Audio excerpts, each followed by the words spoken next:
interventions at household level. This include tobacco, alcohol, and nutrition-related lifestyle modification. Over to you, ma'am and sir. Thank you, Anshika. Thank you. In today's interaction, we would like to highlight the harmful effects of tobacco and nicotine use on human health and what strategies can we have to protect our children and youth from the manipulation by tobacco industry. So beginning with the cardiologist, I would like to ask that, if you could elaborate on what are the health effects of tobacco and nicotine on human health. Well, tobacco affects almost all organ systems. But I would like to emphasize one thing, that it not only has higher risks for all diseases, but it also results in those diseases occurring at a younger age. They have more severe disease, higher mortality rates, and death occurs at a younger age across the entire spectrum of disease caused by tobacco use. Tobacco primarily affects cardiovascular system, where it causes coronary artery disease, hypertension, angina, stroke, aortic aneurysm, and peripheral vascular disease. It results in multiple cancers like oropharyngeal cancers, laryngeal cancer, carcinoma esophagus, carcinoma stomach, lung, carcinoma liver, carcinoma pancreas, colon, and rectum, acute myeloid leukemia, renal and bladder cancers, and also uterine and cervical cancers. It also results in respiratory disease, which are too well known, from chronic bronchitis to bronchial asthma to bronchogenic carcinoma and recurrent respiratory tract infections among tobacco users. Lastly, but not usually appreciated, it also has mental health effects such as depression, alcoholism, and abuse of a host of other substances which go along with very person with tobacco use.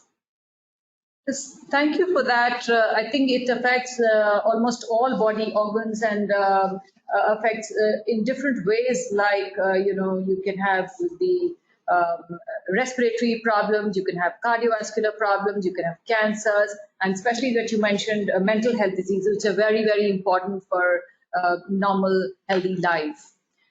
So coming to the theme of tobacco, you'd like to understand from you, why are the tobacco users so vulnerable not only to NCDs but also to the communicable respiratory diseases such as COVID-19? Could you elaborate on that? Well, tobacco introduces structural changes in the respiratory airways.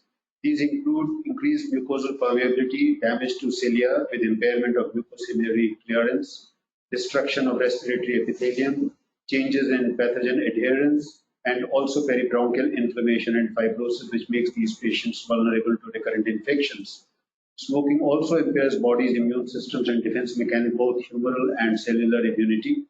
It may be, we must not forget old lessons learned, like for instance, ordinary influenza. Infection rate is almost twice as common among smokers, with mortality being 4 times as higher as compared to non-smokers. It is a grim reminder which has been reinforced by ongoing COVID-19 pandemic. But across the spectrum, all infections, including tuberculosis, influenza, are more common among tobacco users, and mortality is much higher than non-tobacco users. One thing which I would like to emphasize before I list other mechanisms, a little appreciated fact, particularly in the field of cardiovascular medicine, is that continued tobacco use not only makes these patients vulnerable to progression of disease, it also blunts beneficial effects of ordinary medicines which are substantial reduction in mortality and morbidity. For instance, hypercoagulability induced by continued tobacco use almost nullifies any benefit that might accrue from antiplatelet agents, including aspirin. Similarly, dysautonomia caused by continued tobacco use blunts any benefit accrued from beta blockers and ACE inhibitors. So this aspect should never be forgotten. I always emphasize upon my patients that please don't bother yourself with finer details of my prescription unless you're willing to quit smoking altogether. Apart from this, the recent data from China indicate that smokers were 14 times more likely to progress from infection to pneumonia-like symptoms in COVID-19 infections. However, no specific studies are available to link vaping and smoking hookah, but the common sense tells us that the hand-to-mouth contact, mouth-to-mouth contact is also increased among these users. And smokeless tobacco use should also be kept in focus because using smokeless tobacco and then spitting out in public spaces increases spread of infection.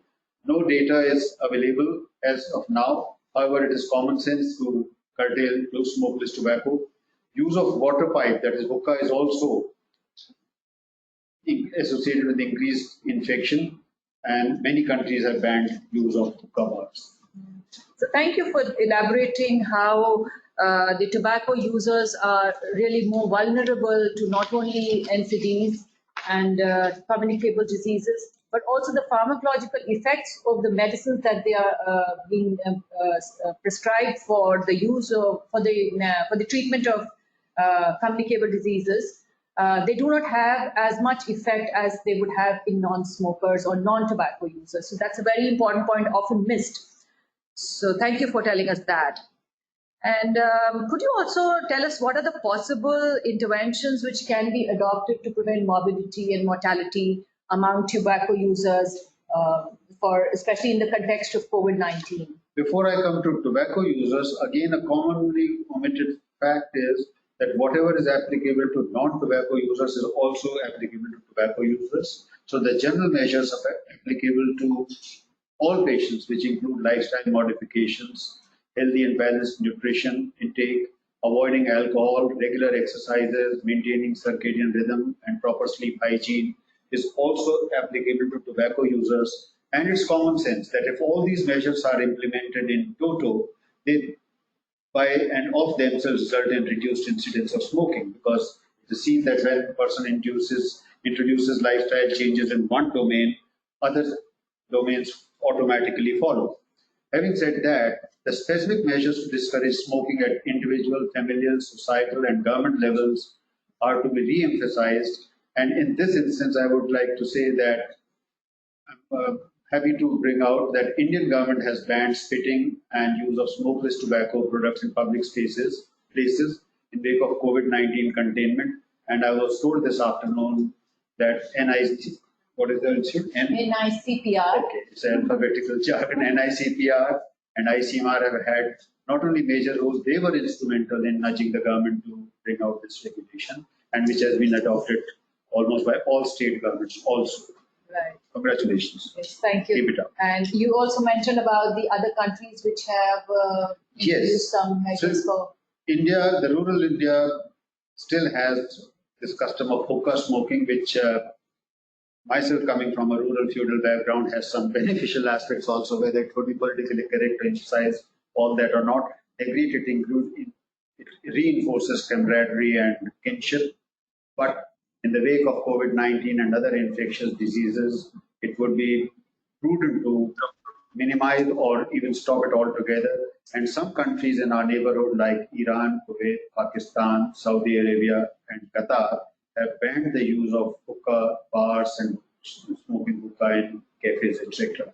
I think we should also include hookah. Whenever we talk of smoking and smokeless tobacco, we should specifically mention hookah smoking because it's quite popular. It's quite popular. It has a kind of smoke also because chillum uses burning embers. And right. It's a hybrid between smokeless tobacco and proper tobacco. Right. So I think you've made these important points, but there are a lot of lessons in this COVID-19 pandemic for tobacco users and the governments. Could you tell us what are the opportunities which this COVID-19 pandemic offers to the tobacco users in terms of cessation? Well, it's very interesting that this disease originated in China. I'm not going into the details of the political slugfest, but in Mandarin, the letters for spelling crisis and opportunities are just the same. So this crisis has opened up wonderful and unprecedented opportunities to have a relook at the kind of pace of life and the kind of life that we were leading both at individual, familial and societal levels. The crisis of COVID-19 offers an opportunity to tobacco consumers for cessation of tobacco, be it because of lack of availability of tobacco products or just plain reflection in solitude. During this ongoing pandemic, many governments have imposed social isolation, closure of shops, malls, etc., which has affected easy availability of tobacco products. It has also interfered with advertising, promotional activities and of tobacco industry. But we must not forget that tobacco industry is a hydra-headed industry. They'll find novel ways to advertise in the wake of novel corona infection. So we must be on alert.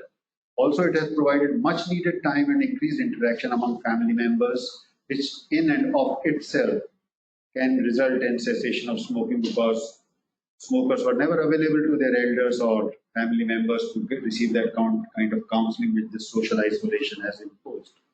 And there's also less influence of peer pressure and more family support, as I've already mentioned. And we can also, like e-learning has been promoted in schools, etc. So this anti-smoking measures and programs can be propagated on various platforms through e-learning and e-propagation, and M-cessation services can be hiked up. Similarly, there's an opportunity to provide e-cessation services and counseling to those who would like to quit. They can avail of these services online. For that, some platform has to be made, which policy planners and makers like you people can think about. On the other hand, those who have severe withdrawal symptoms because of non-availability, is the right time to bring them into de-addiction centers and clinics and make their cessation a permanent feature rather than imposed by the social isolation and lack of availability. Finally, I would like to end with a brief word of humility that our understanding of COVID-19 and its intersections with tobacco use and NCDs is a dynamic process. Today's conventional wisdom could be tomorrow's busted myth. We must not forget that prevention of COVID-19 spread is applicable to all communicable diseases. We must not forget about them. And also healthy lifestyle minimizes all multimorbidities, including those of NCDs. Thank you. So thank you very much. I think, do we have time for questions or it's through chat? Ma'am, I think we will take questions through chat. We will now proceed to our next session. Thank you, sir, and thank you, ma'am, for such a wonderful session. Thank I would now like to introduce Dr. Swasti Charan, who is going to speak on comprehensive counseling for lifestyle diseases and risk factors and integrated approach. Dr. Swasti Charan is currently the Additional Deputy Director General in the Directorate General of Health Services, Ministry of Health and Family Welfare, Government of India, in charge of National Tobacco Control Program, National Oral Health Program, and NPCDC's Ayush integrated project for NCDs. He has an MD in Community Health Administration from Delhi University and an MPH from Massey University, New Zealand. He is also a WHO Fellow in Health Impact Assessment, Liverpool University, UK. He was also trained in Leadership Program in Global Tobacco Control in Johns Hopkins School of Public Health, US, and in Public Health Leaders Program from Emory University, again USA.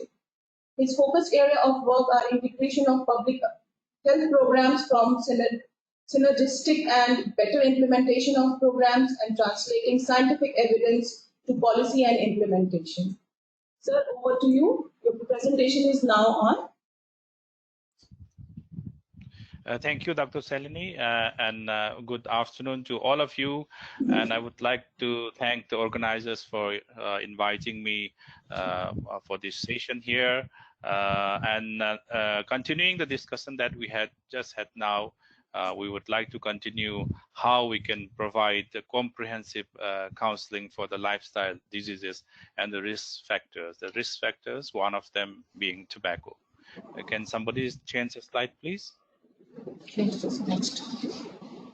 next slide.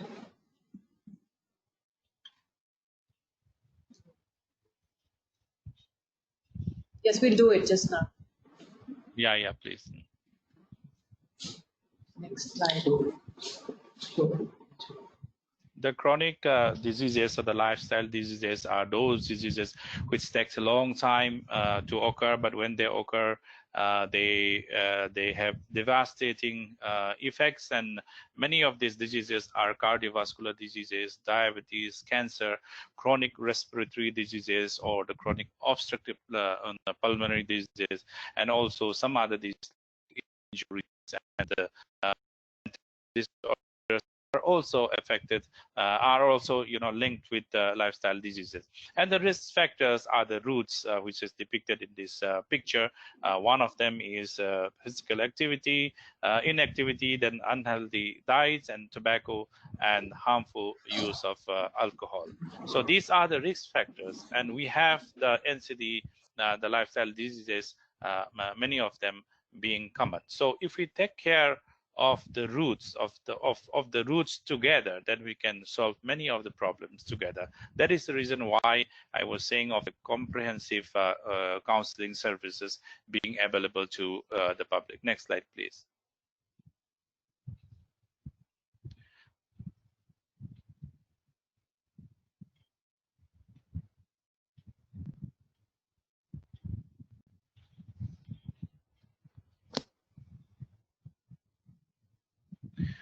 When we say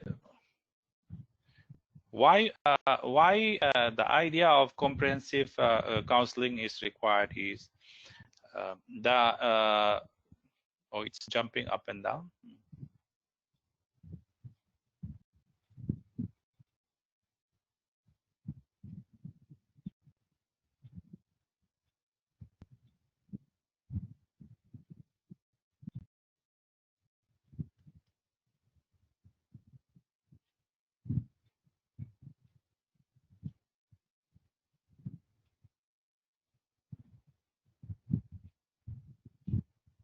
I think I continue speaking.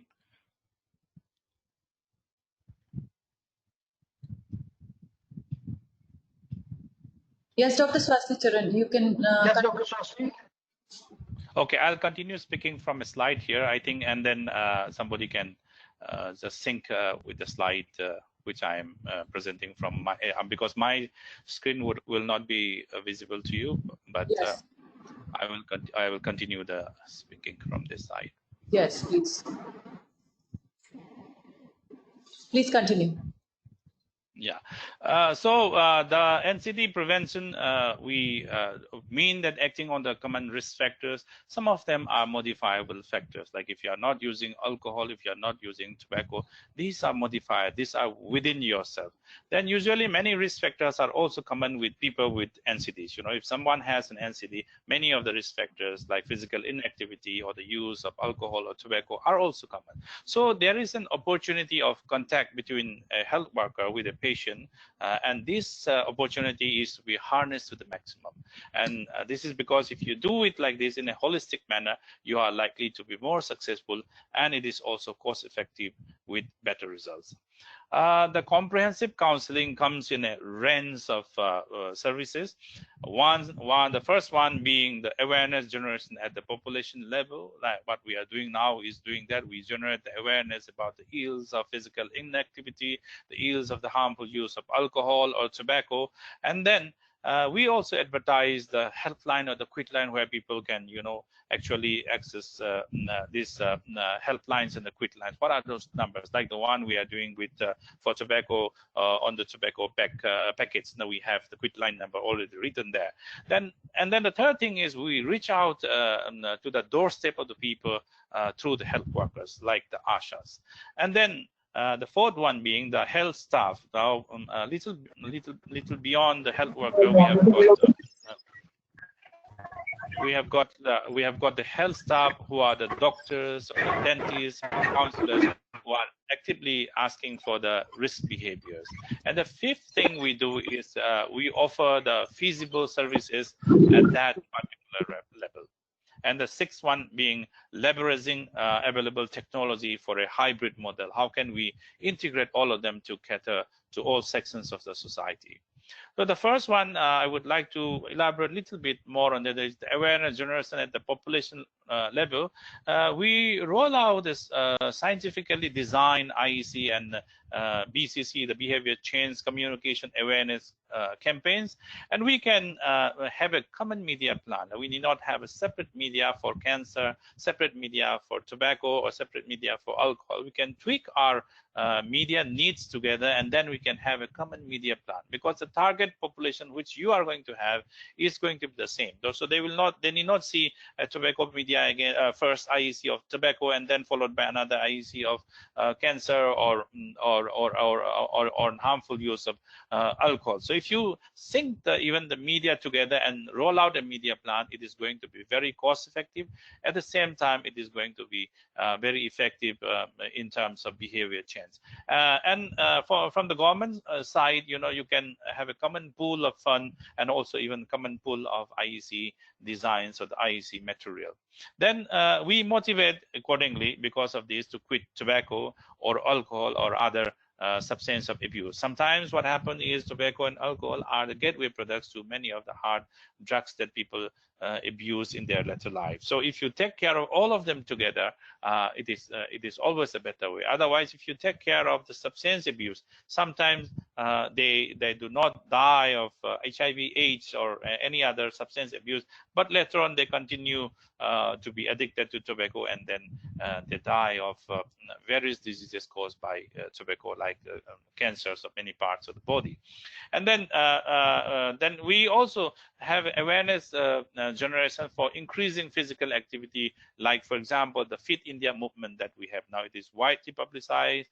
They have a website, and there are material there are links in the social media where even during the COVID times, people are, encouraged to do a lot of different kinds of physical activity. So this is one of the things which I was telling. Then the other thing, Eat Right campaigns. India has also come up with the Eat Right campaign. So this is also going to help indirectly in generating the awareness at the population level. After this awareness is being these are some of the media IEC material that we use for tobacco control. Many of them are real patients, Sunita and Mukesh, who had died of cancer due to tobacco, and who continued to tell their story to the people so that they don't initiate tobacco use, or those people who have used to encourage them to start quitting in their lives. So this is how tobacco control program has done. Then after that generation, then awareness generation, then we tell them where are these helplines or the quit lines available. For example, the tobacco quit line, we have the 1800112356. This is available in the cigarette packet, and then we also have a Cessation number 01122901701.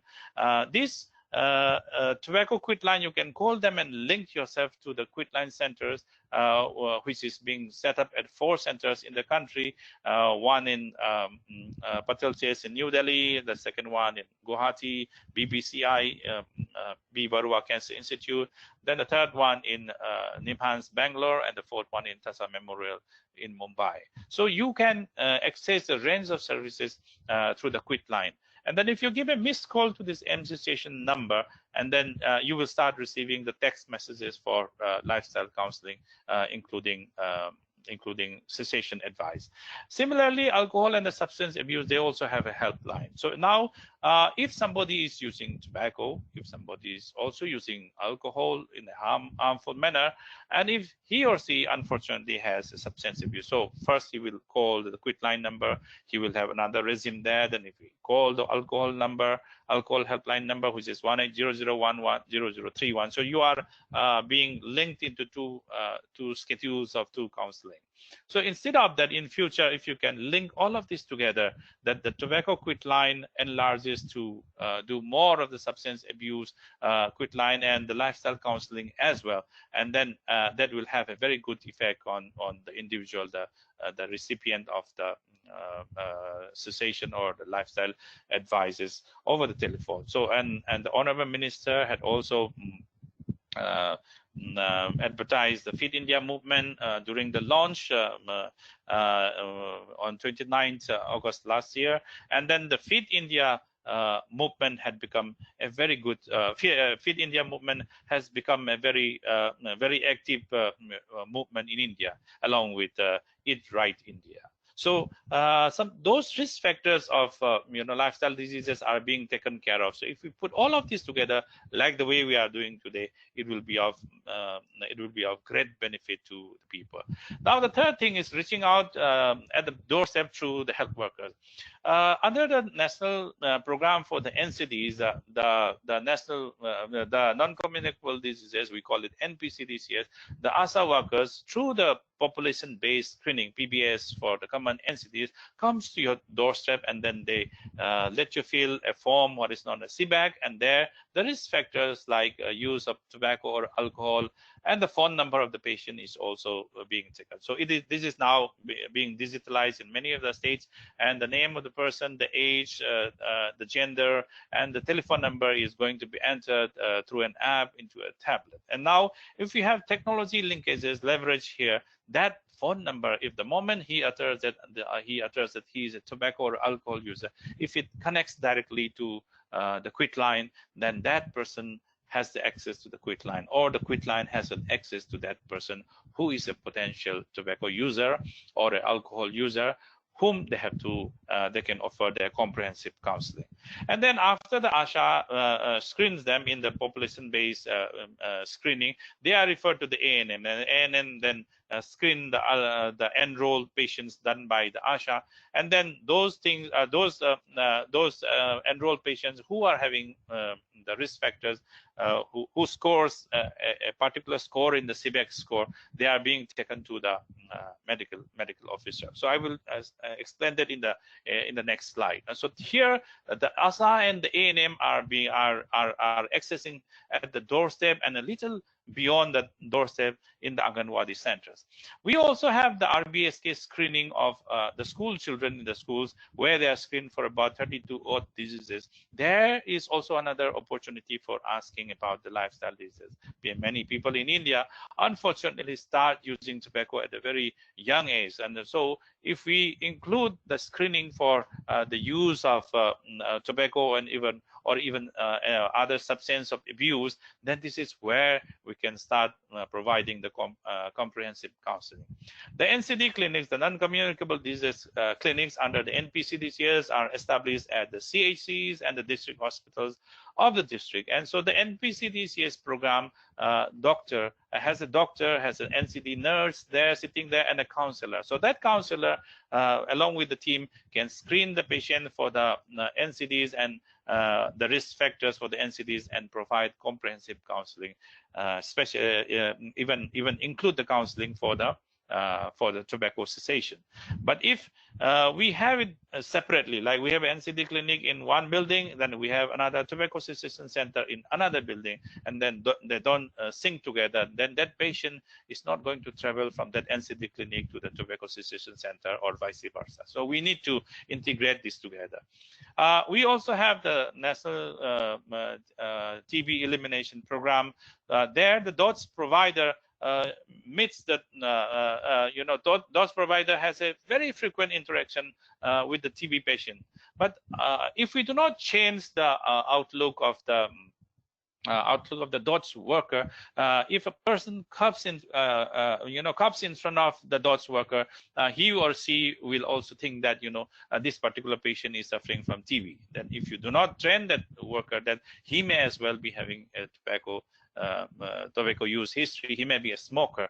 The DOTS worker is never going to give you the brief advice or anything about, or even the quit line of the tobacco. So we have integrated with the National Tobacco Control Program, and the TB program has integrated in a TB tobacco collaboration activities, where we provide counseling for both at the two centers. Then the HIV, the health workers meeting with HIV patients in their counseling centers is also one area, because in the HIV patients, substance of abuse is very common, and tobacco is usually the gateway to many of these substance of abuse. So therefore, we have an opportunity for popularizing the helplines and the quit lines that we already had, which I explained in the previous slides.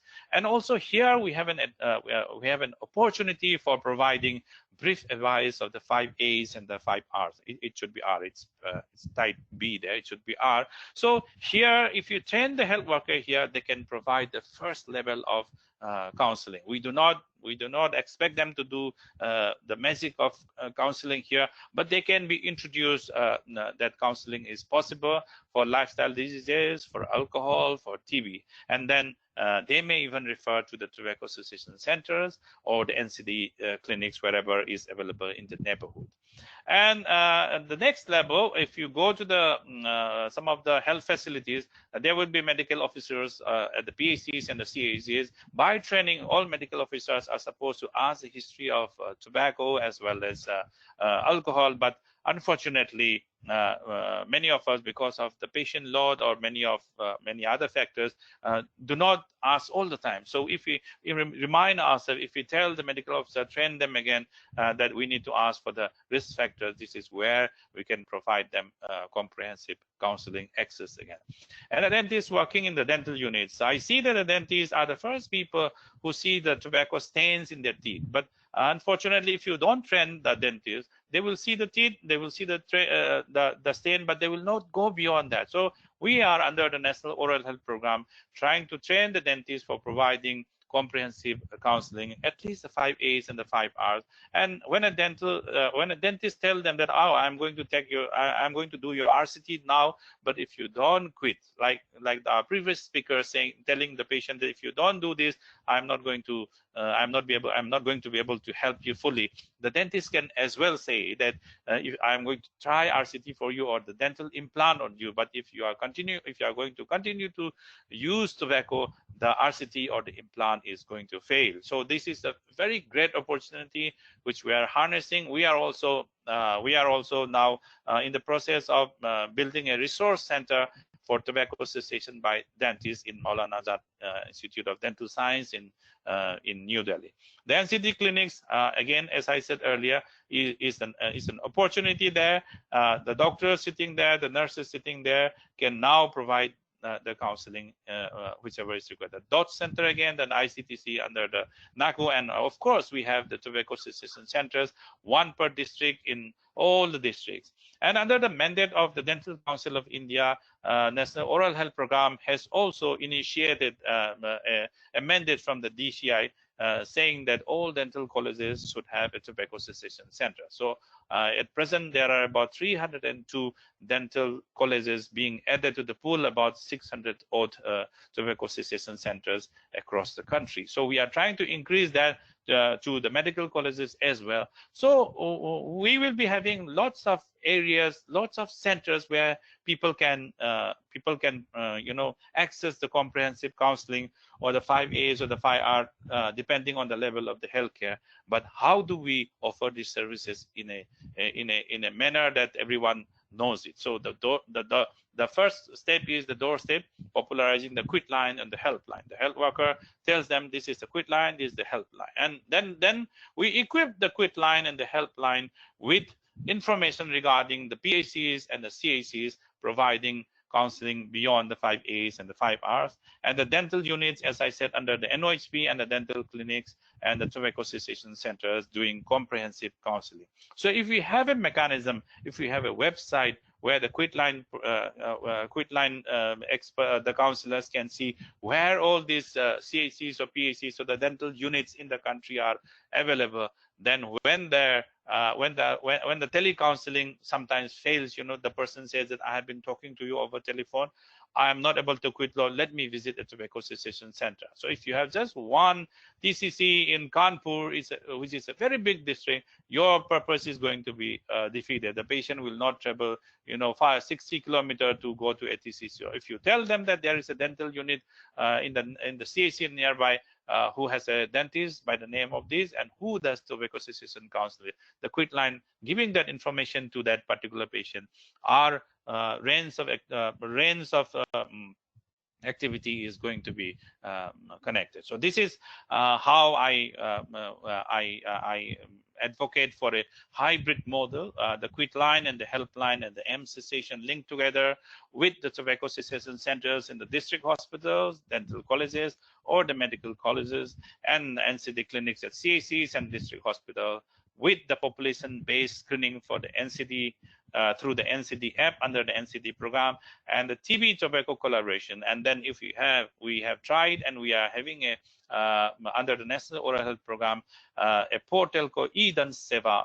The spelling is little wrong here. Edan Seva, which is a portal where all the dental units of the country are being mapped there. So if that information we are trying to give it to the quit line, then the quit line counselor can access that number. Then the particular portal has a map of all the dental units which are being populated by the nodal officers of the states. So all these in future would be equipped for comprehensive counseling. Likewise, if we increase this Edan Seva portal to include the NCDs, the NCD clinics, and also the tobacco cessation centers in the medical colleges, we can have an amazing quit line which can tell us all the information that a person needs, not just for the counseling, but also for all the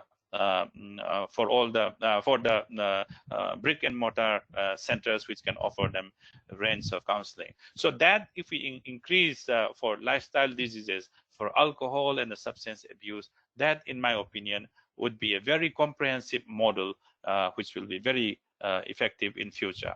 And now we have got the social media and the smartphone in every person's hand. Then we need to have integrating mobile app as well, so where a person can go to a particular app and then guide himself through the range of tobacco cessation or alcohol cessation or lifestyle counseling.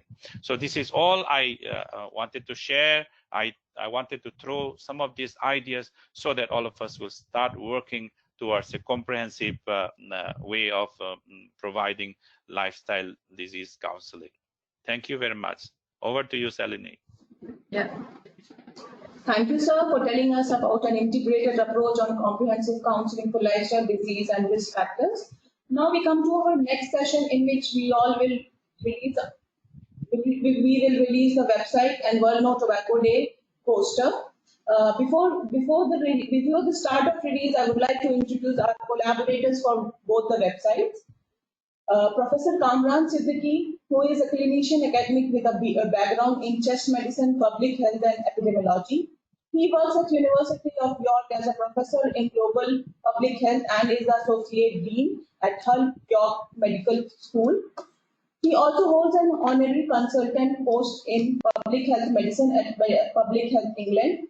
He is the director of NIHR-funded global health group on smokeless tobacco called ASTRA. He is the deputy editor of Nicotine and Tobacco Research.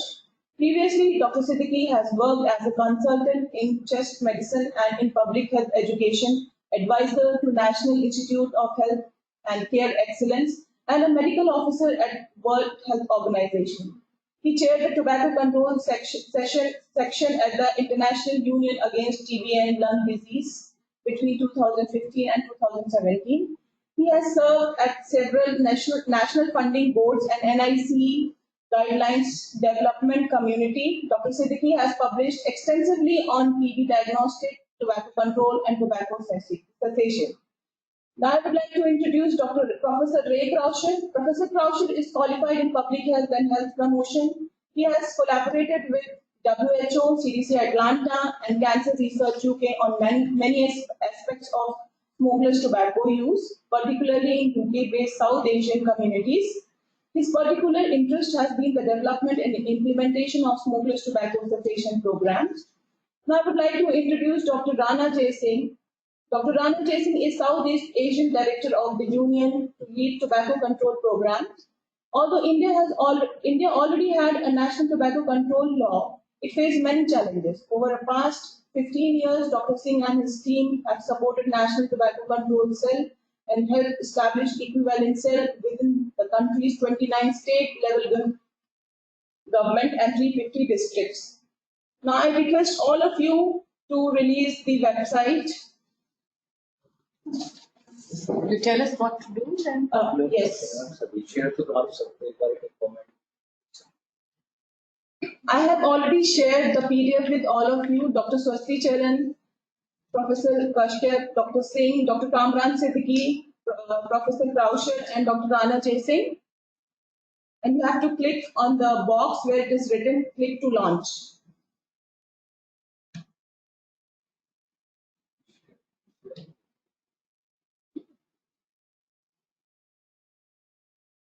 So are we ready, all of us?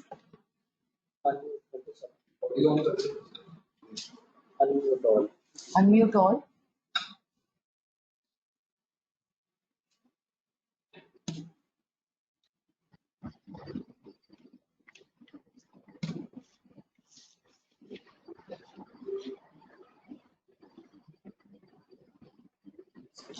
Let's go 1, 2, and 3.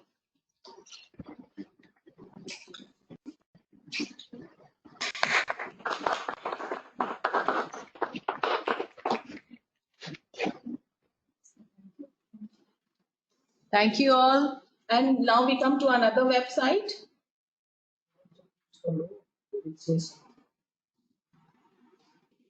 So okay, so we'll give our comments a little later, which is the next website. It's on smokeless tobacco control in India.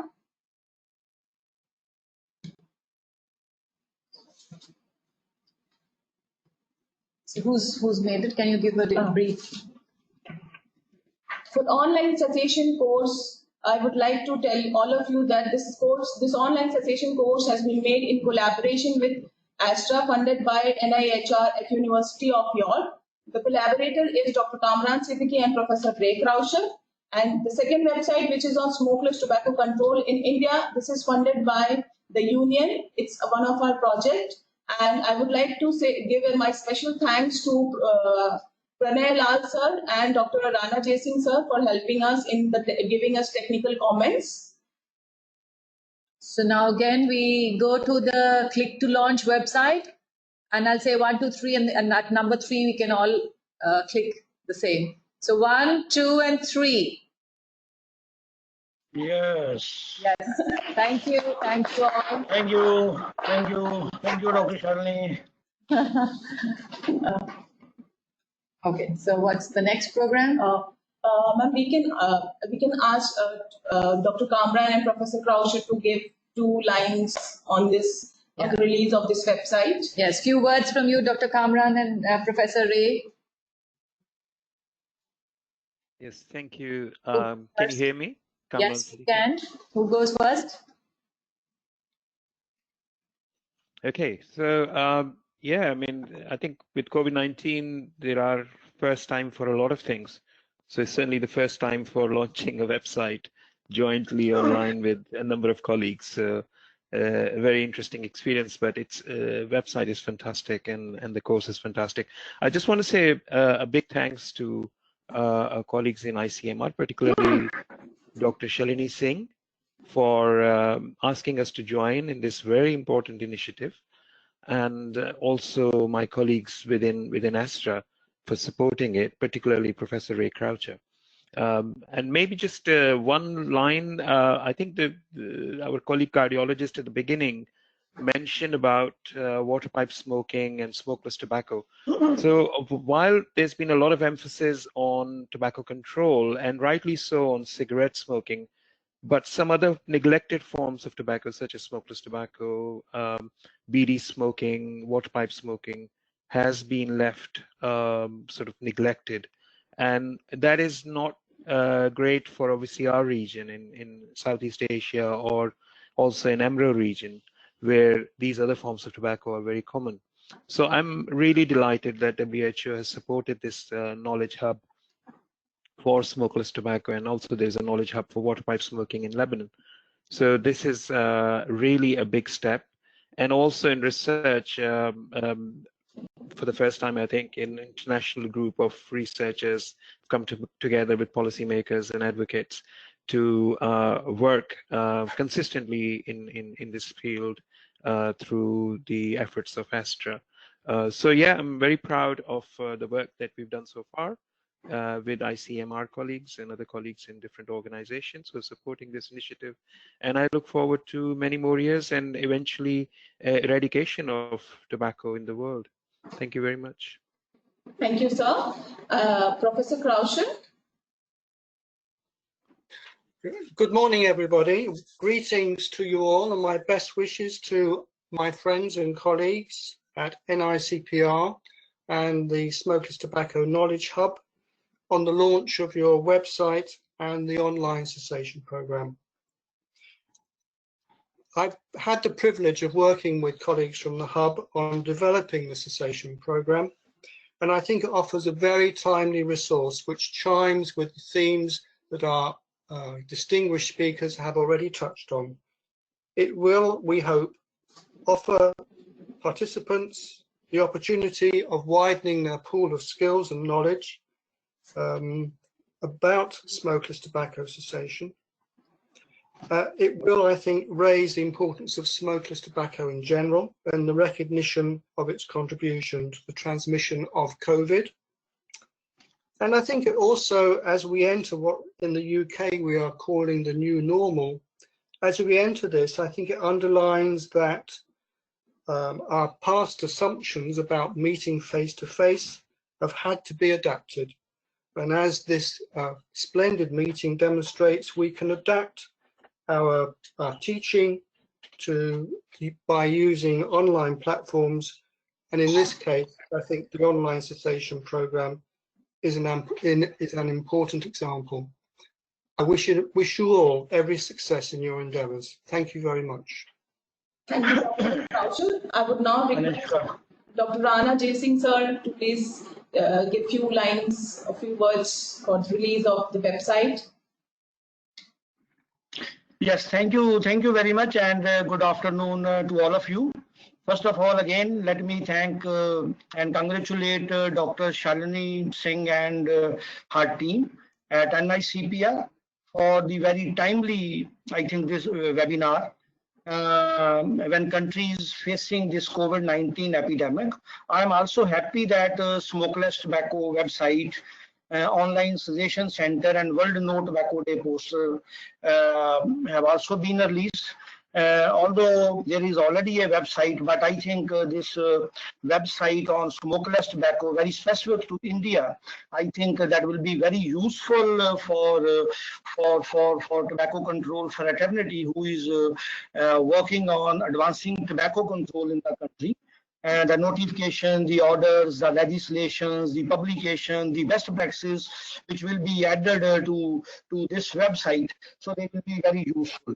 And now regarding the theme of World No Tobacco Day, tobacco industry manipulation to influence youth and promote nicotine and other new products, I think it's very, very relevant to India. Even during COVID, I would like to share with all the audience here, including our colleagues from abroad, that even during this situation, we have seen collected almost more than 25 instances where tobacco industry is promoting themselves or their products even during this COVID-19 epidemic. They have not stopped.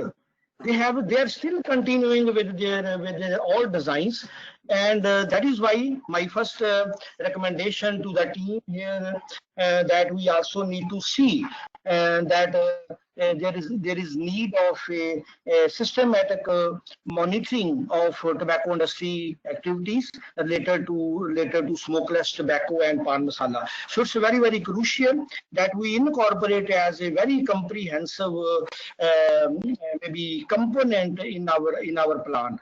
Currently, all of us are aware that in the country we have very limited capacity related to tobacco industry interference monitoring. So this is something which is my submission to the team and to our all other colleagues who are working on smokeless tobacco. And then related to smokeless tobacco specifically and pan masala and other chewable products, just to update you and just to share with you that on 29th, we had a national summit in collaboration with the PGIMER Chandigarh. And smokeless tobacco and pan masala got special attention from almost every speaker. There were few recommendations which I will like to share on this platform also.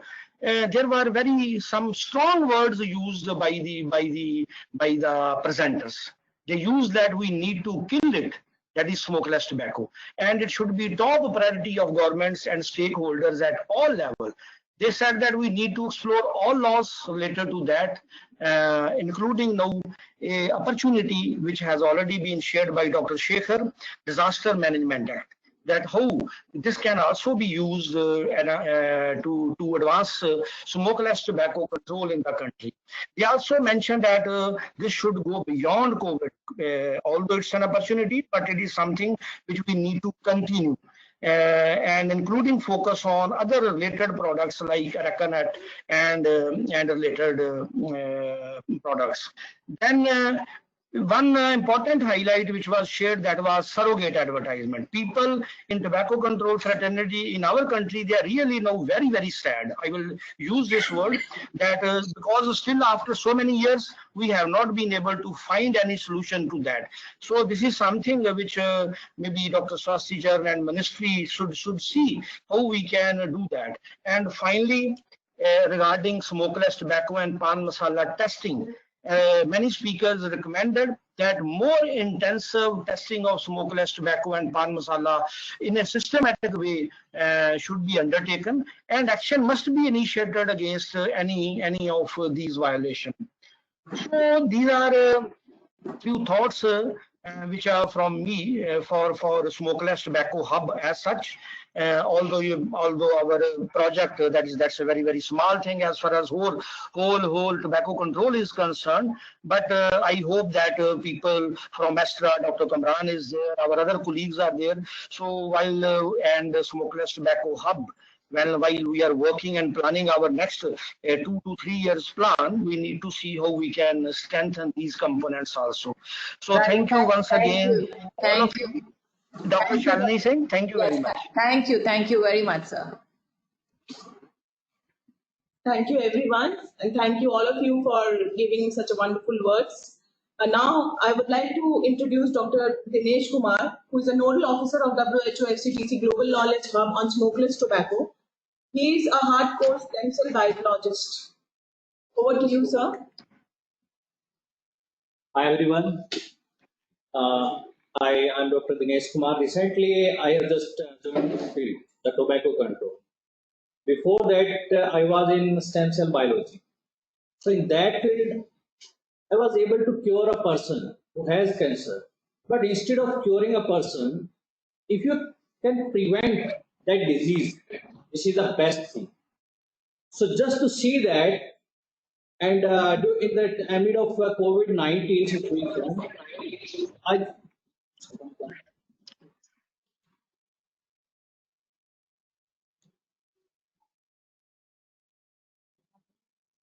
amid of COVID-19 situation, I just saw there is something that spitting. Spitting is a very bad habit. It is not new topic that which can be discussed in a group or in a very good society or anywhere. So just I took that topic, that spitting. So our team searched articles that. So what is spitting? First thing we should know about the smokeless tobacco spitting. So it's a general practice of smokeless tobacco.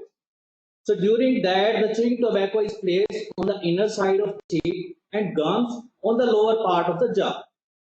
And the tobacco juice is formed, it is sucked, and the result of that is the saliva accumulate inside the mouth, which causes spitting. That spit, main problem is that spit, which comes inside the mouth, everybody spit it out. Due to that only, the chewing tobacco is also known as spit tobacco. What is the result of that thing? It causes unhygienic conditions as well as it can spread a lot of diseases. So there is a lot of studies, lot of reports. Everywhere you can find the literature which says that the tuberculosis, influenza, respiratory, syncytial virus, whooping cough, swine flu, and recently the pandemic, COVID-19, that can be spread by spitting, sneezing, and coughing. If you have to contain a disease which can be spread by these kind of things, the spitting, sneezing, and coughing, you just have to cover your mouth. Okay, but we should have to see the habits which cause these things. The spitting is very preventable habit. What can be contained? So for that only, our team searched the articles which says that first, why we are stressing on the spitting, that we should know that whether this spit has any kind of bacteria or any kind of virus which can spread the disease. So our team searched that few articles which is having the base that saliva can contain the live viral particles for a time period. So first we got till 23rd March, we got two articles which is stating that the viral particle can be seen in a patient who is under the treatment till 11 days. On the 24th of March, we got a new article that the viral particle can be seen till the 25th days, even that person is under treatment. So that article I have also mentioned here, it is published in Lancet. And during that time only, WHO also suggested the COVID-19 virus spread primarily through droplet of saliva or discharge from the nose when an infected person coughs or sneezes. So it's important that especially you also practice respiratory etiquettes. So just keeping in mind all the literature and the, whatever we got, whatever we heard, and whatever WHO have suggested, and what we did, we searched these articles, and on the basis of that, WHO FCTC Global Knowledge Hub on SLT and ICMR NICPR Noida requested DG ICMR for recommending comprehensive ban of SLT in India to contain COVID-19 epidemic, which is the cause of spitting. And India is not away from that kind of bad habit. Everybody who use smokeless tobacco, it ruins all the street, all the buildings, and it do it everywhere, wherever the person goes. Just on that, on the basis of NICPR, that letter, ICMR appeals not to consume and spit smokeless tobacco in public to the whole nation. This is a letter of Ministry of Health and Family Welfare which came out on 10th April. So the Ministry of Health and Family Welfare also cited that in the view of increasing danger of COVID-19 pandemic, ICMR has appealed the general public to refrain from consuming the smokeless tobacco product and spitting in public places during the COVID epidemic. So this is the thing which WHO means, which Ministry of Health and Family Welfare of India has also supported. It means that spitting is a very bad habit. Everybody knows it is not new. Nothing new message I am conveying, but this is a message which we should spread and we should force to implement in your areas. So after that, in India only till 22nd April 2020, there is a 21 states who has implemented that, and their local authority as well as state authorities, they have notified these things that ban on the smokeless tobacco as well as spitting in their respective states and districts. Different DM, district magistrate of different district, they have given the order that if anybody is found spitting or using smokeless tobacco in the public place, he will be punished. So even our honorable Minister of Health and Family Welfare, Dr. Harshvardhan, has also cited that the Indian Council of Medical Research appealed to the public not to consume and spit smokeless tobacco product in public places. He has also raised that or focused on the topic that chewing tobacco product and areca nut increase production of saliva, followed by a very strong urge to spit. Spitting in public place could enhance spread of COVID-19. These are the words of our honorable Minister of Health and Family Welfare to the public. So conclusive mark is that extensive awareness campaign on the comprehensive ban on smokeless tobacco use and the spitting in the public places was carried out by the Global Knowledge Hub on Smokeless Tobacco. The central and the state government issued appeal to the public, to the people, and directions to the executive arms of the government to prevent people from consuming smokeless tobacco and spitting in public places. So I would like to acknowledge my collaborators which are present in nation as well as out of the nations. Thanks to all.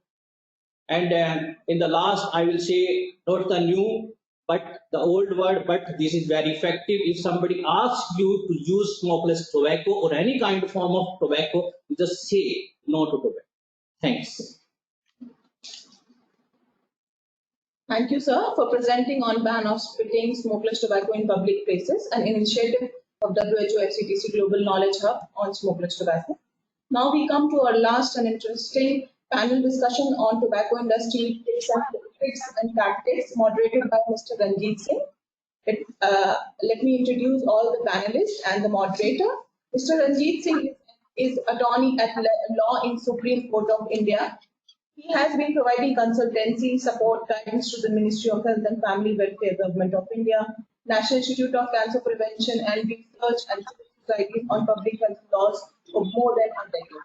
He has specialization in litigations related to tobacco control and food safety and standard laws. Mr. Singh has contributed in drafting laws on smoke-free public place, tobacco advertising, promotion, and sponsorship, display of tobacco products and its usage in films, prohibition on sale of tobacco products, prohibition on smokeless tobacco products, prohibition of traffic health warnings covering 85% of all tobacco packs, and ordinance for banning electric nicotine delivery system ends. He has also drafted the law enforcement guidelines on tobacco control law, a government of India, and has published several study journal articles on tobacco control laws and litigations.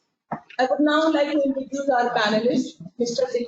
Deepak Mishra, Ms. Pooja Gupta, Mr. Prabhakaran, and Mr. Satish Tripathi. Mr. Deepak Mishra is a trained tobacco control expert, has been working as Executive Director with Socio-Economic and Educational Development Society, New Delhi, India. Mr. Mishra is having over 25 years of experience in development, management, research, capacity building, and trainings. He has been involved in tobacco control program for more than 1 decade and for strong collaboration with state government, district administrations, media, and elected members of local governments. During his engagement in tobacco control activities, he has supported the government, particularly the state and district level tobacco control cells, in implementation of COTFA. He has worked extensively at the grassroots level for ensuring compliance to the various tobacco control provisions. He has been doing policy advocacy and supported the government in passing various policy decisions, including ban of Pan Masala and SLT in Indian states of Bihar and Jharkhand. We are delighted to inform this August gathering that Mr. Mishra organization SEEDS has been selected for WNTV Award 2020 for WHO this year. Now I would like to introduce Ms. Pooja Gupta. She's a consultant at National Tobacco Control Cell, has been instrumental in implementing NTPC in Government of India policy for banning electronic cigarettes, 85% health warnings on tobacco packs. Mrs. Gupta was especially assigned to coordinate conducting FCTC, which had over 180 countries participating. She has worked with Government of India and WHO and has extensive experience on tobacco control. I would like to pass on the session to Ranjit sir to start the panel discussion.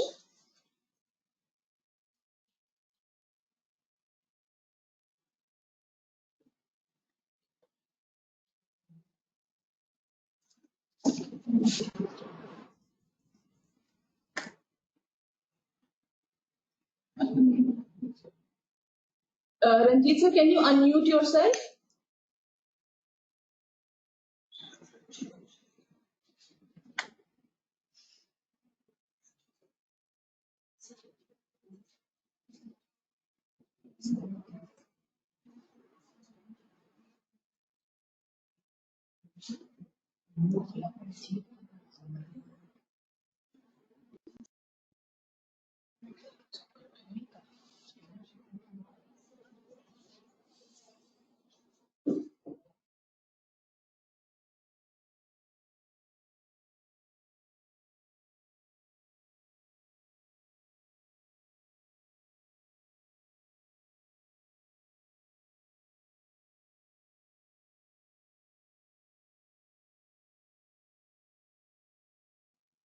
We will resume our discussion in a minute. Mr. Ranjit is facing some technical issues. Just be with us.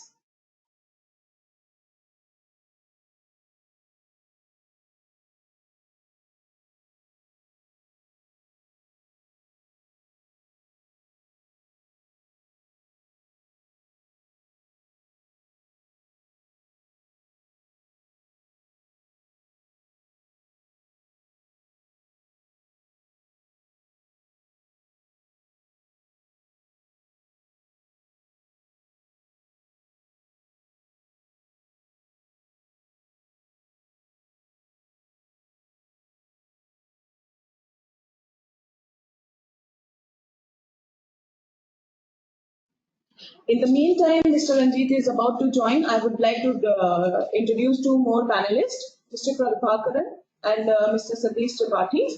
Mr. Prabhakaran has more than 15 years of work experience in the development sector, handling national program at state level, like National AIDS Control Program and National Tobacco Control Program. 9 years of experience in implementing skill development program to multi-target groups. He has also drafted the law enforcement guidelines on tobacco control laws of Government of India and has published several studies, journals, articles on tobacco control law and mitigation. Mr. Satish Tripathi, he holds degree in MHSC, Public Health, Master of Business Administration and Master in Sociology. He is a state consultant in State Tobacco Control Cell, Uttar Pradesh, India, with 8 years of experience of improving implementation of National Tobacco Control Program in 75 districts of UP. He provides technical and program management support in implementation of national program for tobacco control at national level and support all tobacco control activities of state tobacco control cell and assists the state focal point in implementation of tobacco control laws.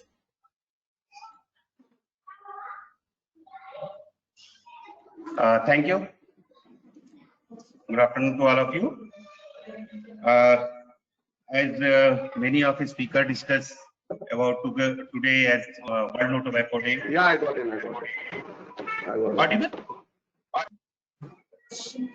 Okay. So we are working in tobacco control program Uttar Pradesh. As you know, UP is a big state, 75 district, 18 administrated commissionary.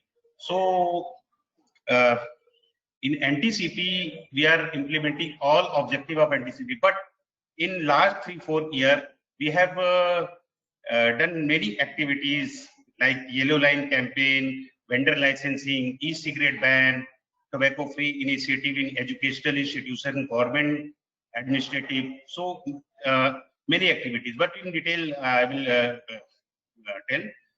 To save the life of youth from preventable disease caused due to tobacco use. Because today I am only talking about how we are protecting youth from tobacco use.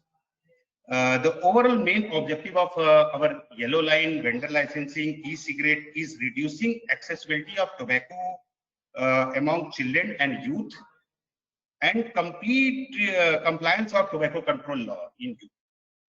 So we have taken many initiatives in Yellow Line. We started in 2017, and now in this time we have completed 18,000 educational institution tobacco free with Yellow Line, and 1,800 government institution and public places declared tobacco free by district administration tobacco free, and we have a creation of a framework at district and state level.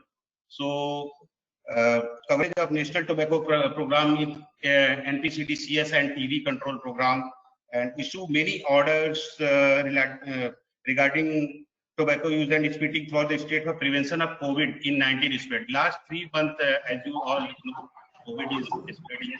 So we have done a lot of letter issue and ban on pan masala, chewing tobacco and toffees and sell.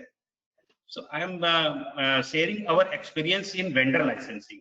You know, when vendor licensing is the main part. If this applicable and apply, implement in state or district level. Lucknow is the first district who implemented all vendor licensing process completed, and now the situation, I'm ready to give municipal MCD give license to all vendor and identify the places where is this vendor should work. So we have taken a lot of initiative in vendor licensing, and many other districts like Ayodhya, Muradabad, and our main partner UP BHK, supported from the union, is working with me in 36 districts. So next, our yellow line campaign, how we incorporated yellow line in 75 districts, more than 150 circular from district administration issued, and completed ban through this yellow line campaign. After that, we implemented e-cigarette ban.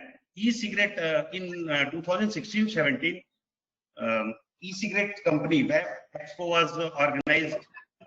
They are planning to organize Web Expo in Greater Noida, but our district administration and state team has banned and not giving or permission to operate this Web e-cigarette in Noida. So after that, we have taken many initiatives, issued order by state government, and when Ministry of Health issued order e-cigarette, again we approaches FDA and police department to enforce and sensitize people. Many public notices in media we issued. So a lot of activities we have taken for youth, protecting youth. Again, another my step, this is UP has done, we have engaged 43 NGOs for school program and activity under NTCP.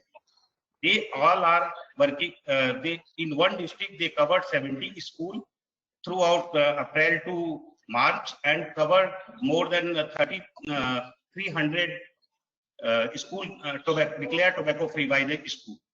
So this is the main achievement in UP, and we are again doing at policy level and ground level.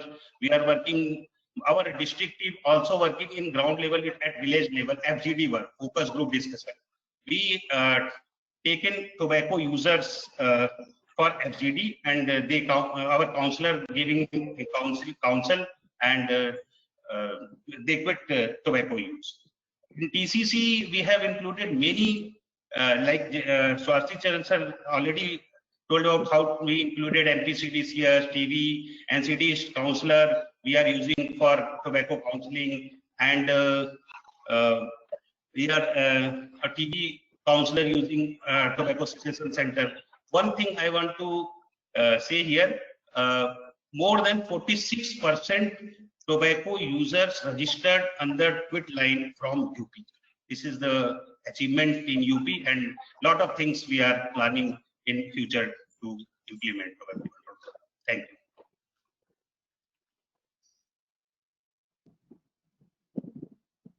Hello, my name is Prabhakar. Thanks for the nice introduction. I'm representing Union, and we are supporting Government of Karnataka in the implementation of tobacco control program. I just want to share some of my experience with regards to tobacco control and mitigating tobacco industry interference in Karnataka.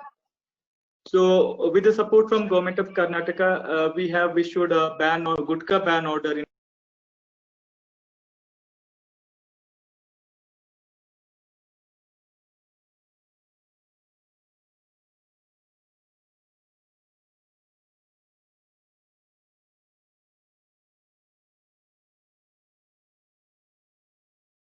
Karnataka. 2019 January, we have issued a adopted WHO FCTC Article 5.3 state protocol, and I'm very proud to say that we are implementing this state protocol with a great spirit at the field level. Some of the few examples I can share in this particular platform. So number one, we have cancelled the ITC MOU with one of the district called Chikmagalur. So they had a MOU with the Municipal Council of Chikmagalur district, and our team had done the intervention, and finally we are successful in cancelling the ITC MOU with the municipal council. This is one of the great action taken by State Tobacco Control Cell and District Tobacco Control Cell, Chikmagalur. And in another district, Mandya, where there are ITC, they have painted government PU colleges with their logo. And our DTCC team, they have interviewed and they have sensitized the school principal. And finally, they have reprinted that particular college by clearing the ITC logo in the colleges. So this kind of many examples we have regarding the mitigation of industry interference. And in our team, one of my colleague, he is updating the tobacco industry index. So whenever we are closely monitoring the tobacco interference, and we have yesterday we have issued one more order regarding banning chewing of chewing tobacco and pan masala, the usage of in the public place and spitting in public place. Honorable Health Minister announced this particular order yesterday. And we have introduced innovative Rose campaign in the state of Karnataka. And according to my knowledge, this is one of the first campaign in India for the protecting children from tobacco products. And we have online reporting system at the state level. So all the 30 district team, they are reporting online cases through online platform, that is NIC. And we have developed an app called a mobile app that is Stop Tobacco to register the CODPA violation cases. And the Karnataka has one of the unique the coalition, that is a government owned coalition, which is having more than 25 to 30 members throughout the state, representing government, academic institutions, civil society. And we have close to 2,000 schools have been declared as tobacco free in Karnataka. And we have full-fledged tobacco cessation centers in all 30 districts. And NIMANS helped us in giving 6 months online training to our tobacco cessation counselors. You can see the certified counselors list in NIMANS website. So these are the few things, actions we have taken in Karnataka with the support from all the state government officials. In this platform, I should congratulate Dr. M. Selvarajan. He is our state program officer, National Tobacco Control Program, and all the NTCP team for their support. And I also thank my senior colleagues from the union who have supported, guided us in all these contributions to the tobacco control program. Thank you so much. Over to Ranjit Singh. Yeah. So I think we had some great experience from Uttar Pradesh and Karnataka, working at the ground level, how to protect, youth from tobacco use. And so as far as we know that, and this is what this year's theme is also about, that, if we keep the youth of a certain age from tobacco, it is less likely that they will take it up. And this is what, unfortunately, the industry also know, and therefore they focus largely on enticing youth, and whether it is a sale of loose cigarettes, whether it is flavoring, or introduction of novel products like e-cigarettes, and also selling candies, toffees along with the tobacco products. So these are tactics that they have been using since ages, and surprisingly very good work has happened at the national level and at the state level, focusing on protection of youth, the next generation, because as far as quitting rate is low, so our main focus is how to protect the younger generation from not taking up this bad habit. And in this, we have had good experience from 2 states shared, and now we will take on to the state of Bihar. Dr. Deepak Mishra, who is has done us tremendous proud by winning the getting the World No Tobacco Day Award for India this year, and has done very good work in the field in 2 states, in Jharkhand and Bihar. And over to you, Deepak ji. Please kindly share your experience. Thank you, Ranjit. Thank you very much. And first of all, let me thank NICPR for giving us this opportunity to share our experiences of our respective states and our respective territory. And Vinay done my job easier by putting all these things in his slide. And we are all grateful to NICPR for taking the lead against this SLT and ban on spitting, as well as the SLT in various states of the country. And this is a great opportunity for all of us, all these tobacco control warriors, to and this COVID period has shown us some path to take more stringent action against the tobacco use, particularly. So I'll start with Bihar. You know, everyone that Bihar is in forefront in tobacco control since last almost couple of years. We have been working in Bihar since last 1 decade, and Bihar has done all the, whatever the policy level issues, like terms of if you talk about SLT ban, Bihar was the 3rd state in the country to ban gutka in 2012. Then subsequently in 2014, Bihar has banned all SLT products, including pan masala, scented supari, and all jazak, everything. So, and the legal battle was on against the tobacco industry. Always try to hamper our movement, and it is a pan-India kind of thing. But particularly in Bihar, we are fighting against this tobacco industry in Supreme Court and High Court. And thanks to Ranjit Singh, who has been leading us in this legal battle. As regards to the protecting youth from this tobacco menace, so Bihar and Jharkhand, both the states have taken certain steps. So first and foremost, they have banned this pan masala.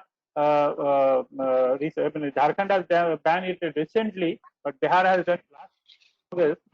Based on the testing, they have got the samples tested in their labs and found that magnesium carbonate and nicotine was there in pan masala, and they are falsely claiming on their pouches, on their packets, that this is 0% tobacco and 0% nicotine. So this is one of the major steps, and which attracts youth and glamorize their product by glamorizing their product. Next is the ban on electronic cigarette, and we are very thankful to Government of India for coming out with the bill and in the Parliament, and they have completely banned this product, which is about to pour in our country among the youth. So e-cigarette, e-hookah, all are banned. Bihar and Jharkhand have banned even 2 years back, almost 1.5 or 2 years back, this electronic cigarette. Then next is this vendor licensing. Vendor licensing, as far as vendor licensing is concerned, Bihar was the first state. Patna Municipal Corporation was the first ULB in the country which has come out with vendor licensing for tobacco control. But because of tobacco industry interference, that order could not be implemented so far. But subsequently we tried to do the advocacy with Jharkhand, and Ranchi Municipal Corporation was the second one to come out with this vendor licensing thing. They have issued order in 2018 April, and the vendor licensing thing has been implemented in Jharkhand.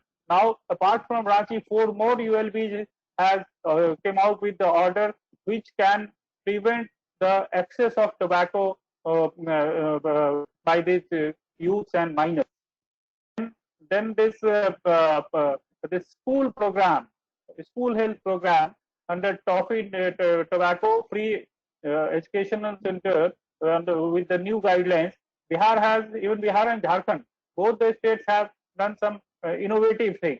Our NTCP program has been collaborated with or integrated with RBSK program.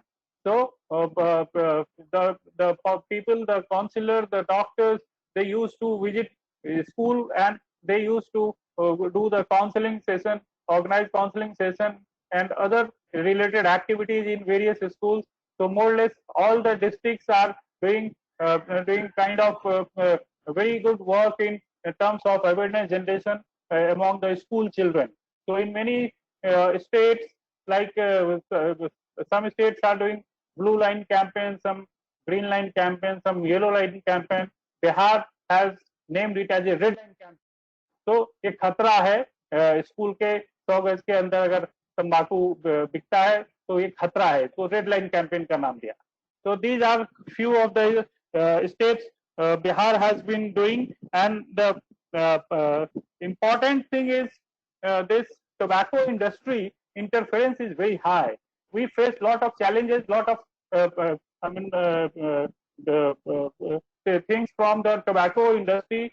They when this vendor licensing thing was initiated or started, this tobacco industry people put some dharna and all.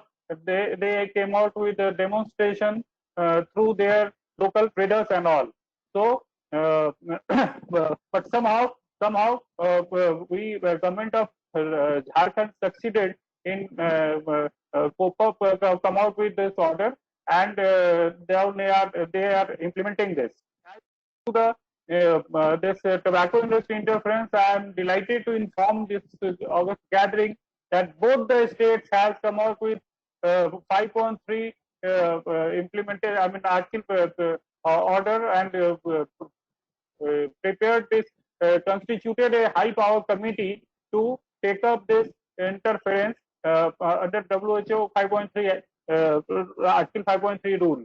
So both the states are equipped with this order, and at times the meetings also being organized. But after this this 5.3 order, the interference has I mean, there are less interference, or rather we did not find or did not heard any interference from the tobacco industry after this. So this is all about I mean achievements of Bihar and Jharkhand so far.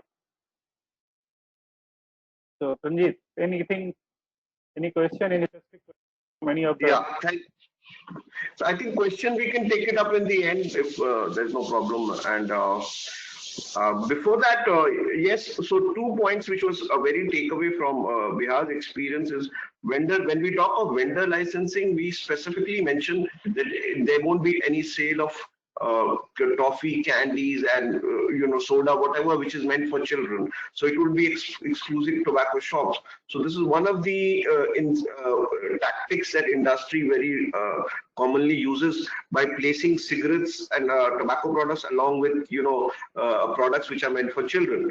And therefore this vendor licensing effort by Bihar and as well as other states is very commendable. Also, the previous panelists also pointed out the ban on pan masala is important because the maximum amount of celebrity endorsement happens through pan masala advertisement, and therefore when you ban this product, a lot of advertisement as well as other influence also goes away. So these are two very good takeaway from the experience of Bihar. We can take up the questions, I think, later. Ranjit, I have one more thing just to add what Bihar and Jharkhand has done. Can I say? Yes, please go ahead. Please. So during this COVID period, I'll also like to inform this August gathering that Bihar and Jharkhand perhaps they are the state where all the apart from the state level orders, even prior to this state level orders, all the district collectors has issued orders to ban use of tobacco, particularly SLT and any kind of tobacco, and spitting in their any public premises. So this is also a major achievement, and these orders have been issued by individuals.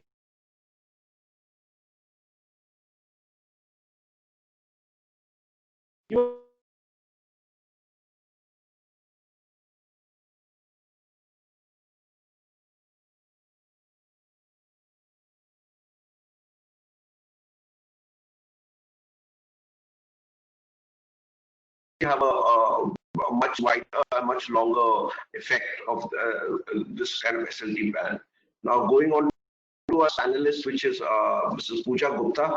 She has been working on tobacco control for more than a decade now and has been a player who's been supporting from behind most of the time, not been in the limelight, and India has seen some tremendous achievement by through her support by hosting COP7, by banning e-cigarettes. We have one of the most comprehensive act and having tobacco-free educational guidelines and much other steps which Ms. Pooja Gupta would elaborate, I'm sure. So over to you, Pooja, please.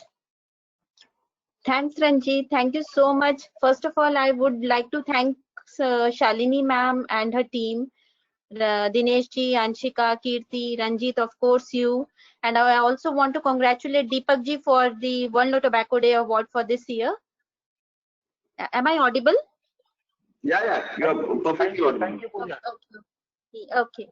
And of course, for this World No Tobacco Day, keeping the not social distancing, the physical distancing and all, and no such event ministry has been able to organize, but we had actually requested all the states to take more and more online media, social media and all. And I'm really overwhelmed by the states that they have been undertaking such kind of activities. And now just quickly taking the overview of the tobacco industry tactics. So basically, we all know that for decades, the tobacco industry has deliberately employed strategic, aggressive, and well-resourced tactics to attract youth to tobacco products. And what the basic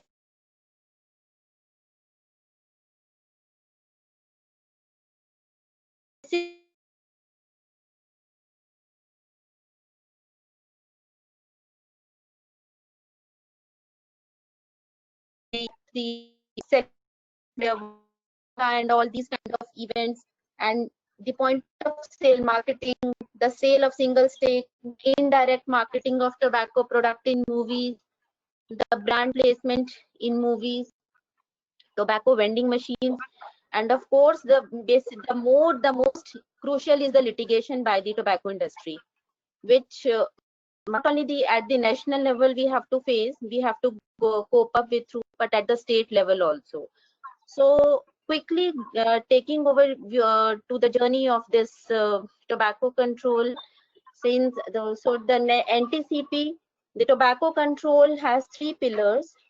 One is the comprehensive COTPA, the COTPA 2003, then the WHO FCTC, then the National Tobacco Control Program, and the 4th pillar, which I also feel are the stakeholder, the civil society with us, and the public health institutes who are constantly supporting us for taking forward the tobacco control advancements. So if we consider the most important things which the ministry has achieved, one is the development of the revised guidelines for tobacco-free educational institutions, which were released last year on the World No Tobacco Day, 31st May 2019.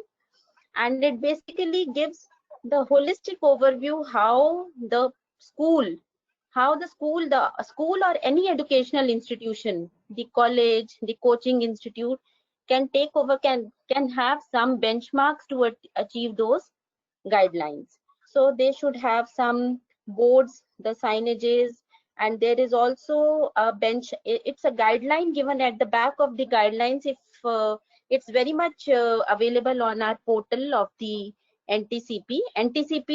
We have a dedicated portal for NTCP. It's ntcp.nhp.gov.in. Please go through this portal. We have lots of information on this portal. This is my personal request to you all. And in 2017, we were just discussing with our joint secretary, the then joint secretary, that why shouldn't we write the letter to the states, just advising them if they can have a mechanism that if there is any shop which is selling biscuits, candies, toffees, they will not sell the tobacco product, and any tobacco product selling shop should not sell the candies and toffees. But this idea just got clicked, and I'm really surprised that many states have taken the vendor licensing in their states under their local municipal laws. It's really good.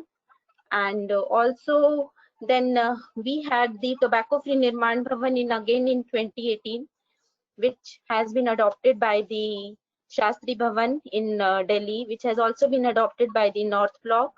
And then again, if we also, the most important is the e-cigarettes. I know it was such a laborious work to do that I can, the first of all is the dedication of my all seniors, my the secretary Preeti Sudan madam, then my joint secretary, my director, and everybody was so involved in this that I don't know that where the 2 months, 3 months have gone. So, but that idea came that for the banning e-cigarettes was the most that the many of the states, 16 to 17 states, had already banned e-cigarettes, and that support was really backed up by for the national for the at the central level to prohibit the e-cigarette. So now as of e-cigarette, the sale, transport, import, export, advertisement, manufacture, production is all prohibited. That is the most achievement of this milestone. It has been achieved by this ministry. And also for this thing, for if we go to the brand placement and all these in movies, we have our film rules under the COTPA 2003. So we have 3 things in that. One is the statutory warning. If any movie is showing the tobacco usage in that film, so there is a statutory warning: tobacco kills or smoking kills. Then there is, in theaters and in the television programs, we have the this tobacco spot which comes in the beginning and the middle of the film, and also there is a disclaimer. Now the entertainment industry has also developed their own disclaimers also, so they are actually complying with the rules which are under the COTPA 2003. So these are the basic, these are the major achievements which makes India global leader in tobacco control. And also for the Article 5.3, I would like to say that this 5.3 we have written to the Niti Aayog, because they have a Darpan portal, and any NGO, because all NGOs, it's a mandatory that all NGOs have to get registered to that Darpan portal. So we have written to them that they have to check the credential of any of the NGO who is getting registered, so that if any of the NGO or any civil society is affiliated to tobacco industry, should not be registered to that Darpan portal. And also when we got to know that some of the educational institutions are being collaborating with the Smoke Free World Foundation and all, so we had written to the Northeast Delhi University Vice Chancellor to not to collaborate in any such kind of research or any kind of activities. So these are the, so basically when we are really grateful to our partners, to our state governments, to our stakeholders who just report to us, who just send something and we take the action. Few days back only we had got the one of the email had come from Pranay only, that from the union, that there is the sale of online cigarettes on some of the tobacco company. It was our duty that we had quickly responded to the Ministry of Information and Technology. So it becomes our some innate duty and responsibility to act on it. So I think ministry vis-a-vis, so ministry can only work with your partnership, with your support. And yes, of course, there are so many decisions which there are so many levels that I am not the competent authority. Even I have to take the decision from the seniors only. So it may take time, but it will happen. This is the thing which I can say. And also I would like to say that the most the most good strategy for tobacco control is for creating awareness. Recently, just Voluntary Health Association of India had developed some video spots with the sportspersons and sportspersons in Telangana. So I just requested them to send it to my joint secretary, and then with the approval and all, we got it posted on the Twitter handle of our ministry. So just to amplify the tobacco control messages and all, we are always there. And using the sports people and other health education efforts, these are the awareness is the most priority thing for creating tobacco control, for advancing tobacco control. And other things, I think Deepak ji has already explained for the pan masala. Satish has already told about the vendor licensing, and Prabhakar has spoken on the various initiatives undertaken by Karnataka government, and we are really thankful to all the partners, to all the stakeholders, and I think on World No Tobacco Day we should be just thanking to all that whatever the contribution they have been doing, please continue, because I would like to end with one line of Helen Keller: alone we can do so little, together we can do so much. So with this, I would like to end my message to you, and over to you, Ranjit. Thank you so much.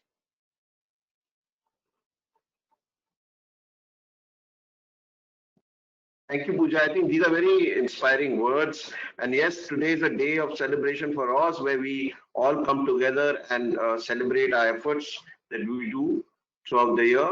And the fact that most of my panelists have been very modest in not mentioning is the amount of litigation and that they have faced in courts. So just to point out to you people that India has about more than 500 cases against every initiative that they have taken on tobacco control, and this is all pending in Supreme Court and High Courts, and so most of it, their effort is also spent on fighting industry tactics through litigation, which fortunately we have successfully come out, whether it is 85% warning, whether it is electronic cigarettes, whether it is tobacco advertisement and no sale to children. So all these have been heavily litigated, and most of my panelists have also been involved in fighting these cases in various courts. So, so while coming to the end and conclusion, is there if anybody has a question, we can take a few. Though we have yes, yes. Yeah, can I ask? Yeah, yes. Can I ask? Yeah, hi. So this is Vinay Matthew. I'm from Voluntary Health Association of India. I look after the communications at Voluntary Health Association of India and work with all of you. Thanks to each and everyone, the panelists, and thanks to Ranjit for moderating the session. And would like to give a special thanks to Pooja ji, who have been, really supportive and keep on supporting us, all the partners, in, taking up this tobacco control campaign forward. So I have three, questions that I would like to address it before the panelists. Like, it's a very a great initiative by the government of India, in banning the use of tobacco products in public places and thereby by spitting. And it's a great initiative taken by the Ministry of Health and Family Welfare by issuing various advisory to the state governments, and 22 states, 6 union territories have already issued their specific orders also. So I would like to know that, keeping in view of this thing, of the COVID, and this is the right time, like, many of the other states have been working on, how we can, sustain this, how we can sustain this momentum by banning the, the sale of, the tobacco products in public places in view of COVID and also SLT, how we can take it further, like, sustaining that, that will be a very good thing. And also, taking the, the learnings from Rajasthan. The Rajasthan is one of the first state in India which has actually brought out the ordinance of, banning the sale of tobacco products, on banning the sale of tobacco products in view of the COVID. So how we can take it, advocate with our state governments where all we have been working. It has been very useful, this thing, that we can actually take it up. So this is one question, and the second question I would like to take it up with Satish. As he has mentioned about the initiatives that has been taken up by the FCTC about overall and how the Yellow Line campaign. So what we have absorbed, what we have been noticing that during this COVID, it's been the lockdown have been there, and many of the tobacco users, who've been using it, and they would like to quit tobacco. So we would like to know from Satish that, as he has mentioned that, how many have been registered for the quit line, how many number of people who have been, this thing, because this will actually help us to advocate, also for a best practice that, the people who are consuming tobacco, they are ready to quit tobacco, and this much has been, availing the service of quit line, which has been set up by the government of India, the national quit line helpline number. So how we can utilize that and how we can promote that. Similarly, the another question to Prabhakar, which he has mentioned that about the NIMANS. The NIMANS is another cessation, the services which has been running by, and they have been taking care of the southern states whereby the calls have been taken. So if we can get some, if we can get some, like for example, how many number of people are being calling at the tobacco, at the quit line number, how many are ready to that, because I'm just asking because, I work very closely with the national media and work with each of you. These are some of the important data and also very useful for advocating with the state government. Like, this number of people are being using these services by the Ministry of Health and Family Welfare who have been planning to quit tobacco due to the quit line. So these are some of the, which I would be, this would be very useful. And how we are going to sustain the ban of use of the tobacco products, ban on use of tobacco products in public places. If we can take it that if we can make maybe make up a policy, it will be very useful if we can put together a policy document. It will be very useful for all of us to be working at the state level. Yeah, thank you.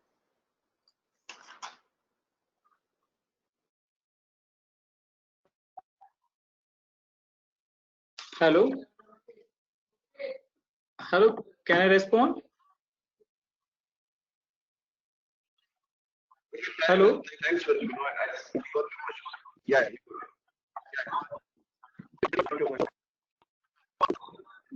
So we're running short of time. Hello. Yep. Ranjit, can I respond? Yeah. So can you? No, I'm just on the first question, Prabhakar. Then we'll get to you. Yeah.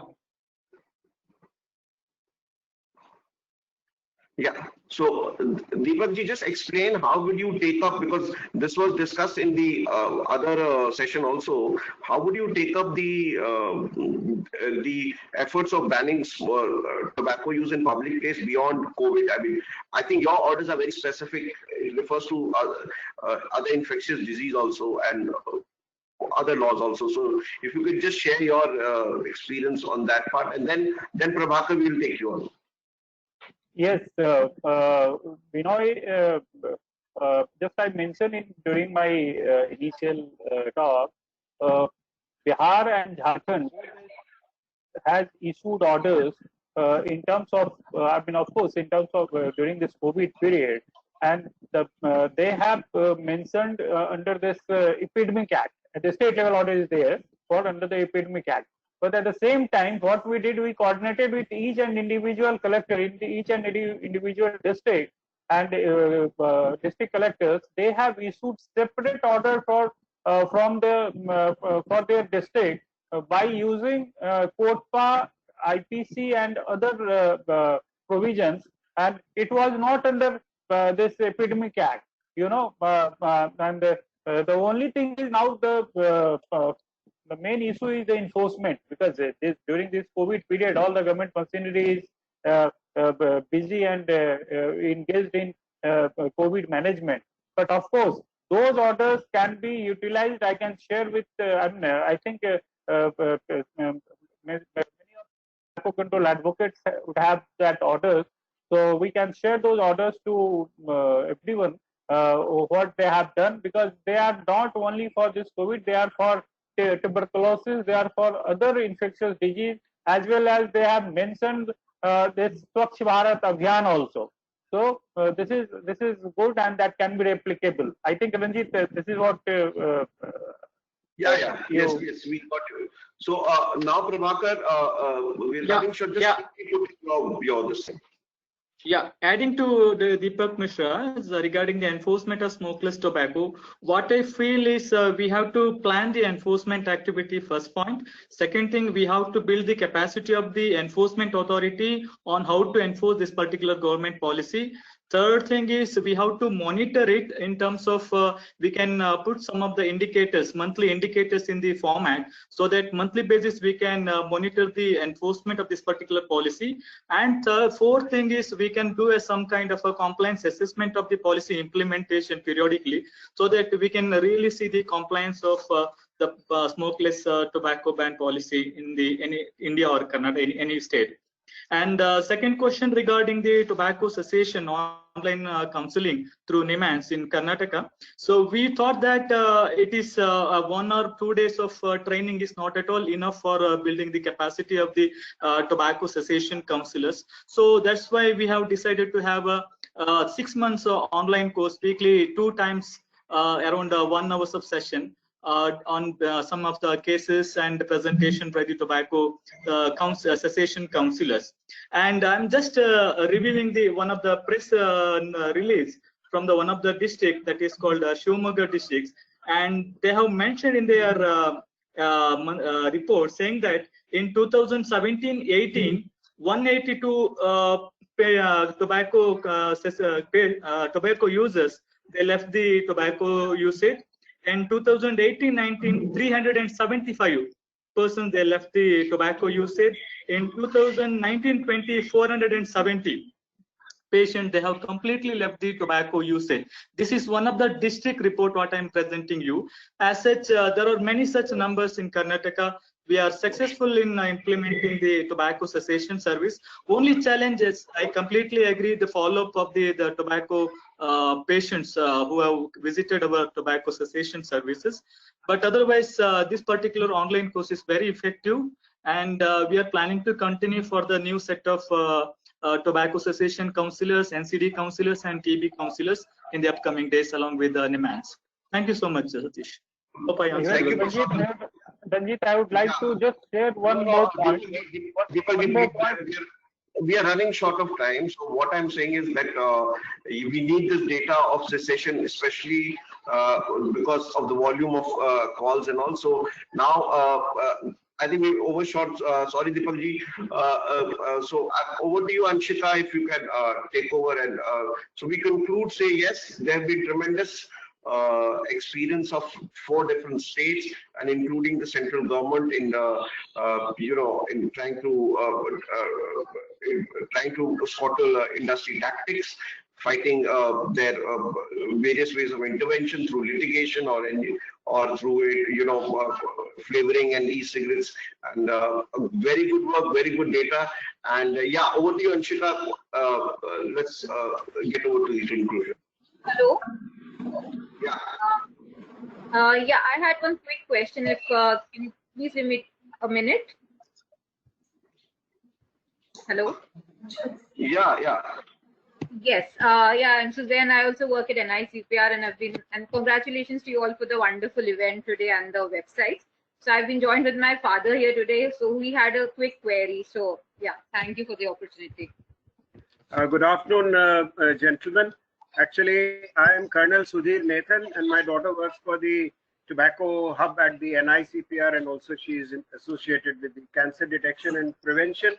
I attended the seminar, a webinar with her in the morning, which was conducted by the NICPR. They had two distinguished speakers, and they all covered the same, almost the same topic of how the youth can be weaned away from this deadly habit of taking up smoking.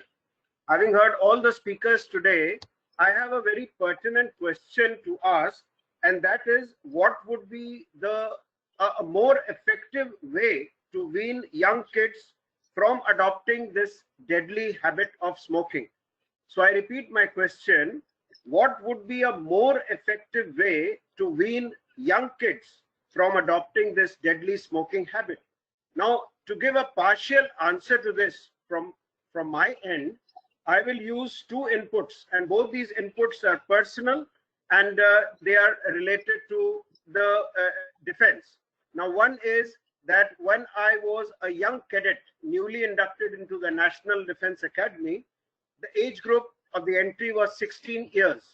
Now, imagine at that age, some boys had picked up this habit of smoking. Now, the rigorous schedule and the very hard ragging which goes on in the National Defense Academy used to encourage other cadets to pick up smoking as a tranquilizer and to overcome their, fatigue, mental fatigue.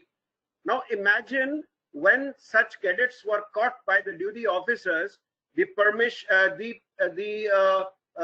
punishment used to be 7 hikes in full battle order with rifles to a place called Singhad Fort. Now, Singhad Fort, if some people are aware, is near Pune, which is 20 kilometers from the National Defense Academy.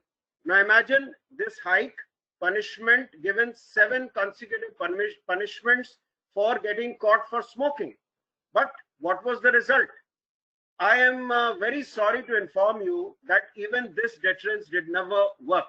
Therefore, the people continued smoking, and they continued to be smokers in the army.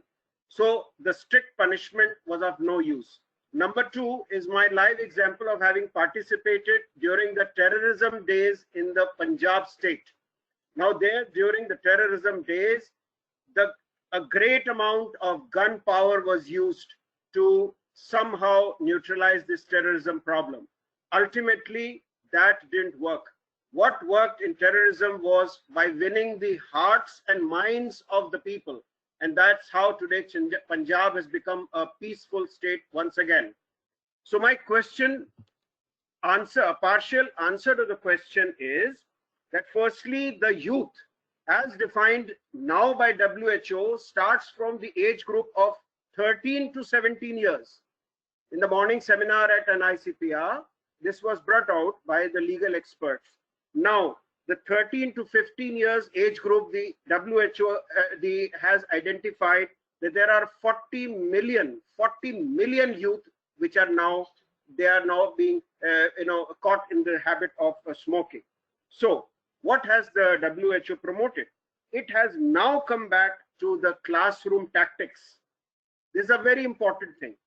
If you have now involved a toolkit, they have involved a toolkit with a set of classroom activities to make the children aware of how the industry is trying to manipulate them into using these deadly products. So, gentlemen, this I feel is a very strong measure. No amount of laws, no amount of strictures, will bring about a change as much as a classroom being attended by the very young minds is being addressed. Sir, Colonel Nathan, we got your question partially. However, the time is short, and we are not really. It's a social question: what kind of punishments and these kind of things. So we may not be able to answer it at this point in time. Our guests from other parts of the world have also to leave the meeting. So another time we take up your question. It is very pertinent. So thank you for the question, though. Thank you for the question, though. We'll hand over the mic to our team to NICPR. Yes, the toolkit of the WHO may kindly. Yes, thank you, sir. Thank you, sir. Now we have come to the end. I just want to just say a last word. Thanks to the NICPR and the union for organizing this the webinar. It Sir, was thank very you. important. Yes, Yeah. sir. Thank you. We've come to the end of it, so we'd like to. I'll request you to send your comments on the chat, and we'll surely get back to you. Thank you, Dr. Dinesh. Yeah. On behalf of WHFCTC Global Knowledge Hub, ICMR and ICPR Noida, I thank all the dignitaries and distinguished participants of the virtual event of WNTD 2020. I, on behalf of the entire team of Knowledge Hub SLT at NICPR, express my sincere gratitude to Dr. L. Swastichan, Additional DDG, to Dr. Professor Shekhar Kashyap, Professor Kamran Siddiqui, Dr. Rana J. Singh, for working in control of smokeless tobacco, and Professor Ray, and for our panelists, Mr. Deepak Mishra, Seeds Bihar, Mr. Steve Tripathi, and Mr. Prabhakaran, the Union, and Ms. Pooja Gupta from NTCP New Delhi, and of course Mr. Ranjit Singh, legal consultant, for moderating the panel discussion. I also express my gratitude and sincere thanks to our dynamic director, Dr. Shalini Singh, who has been the real guiding force behind this event. Special thanks to the entire team of Hub as well as the scientists of NICPR who worked persistently and effectively to organize the virtual event. Thank you all once again. Thank you. We end this meeting now. Thank you.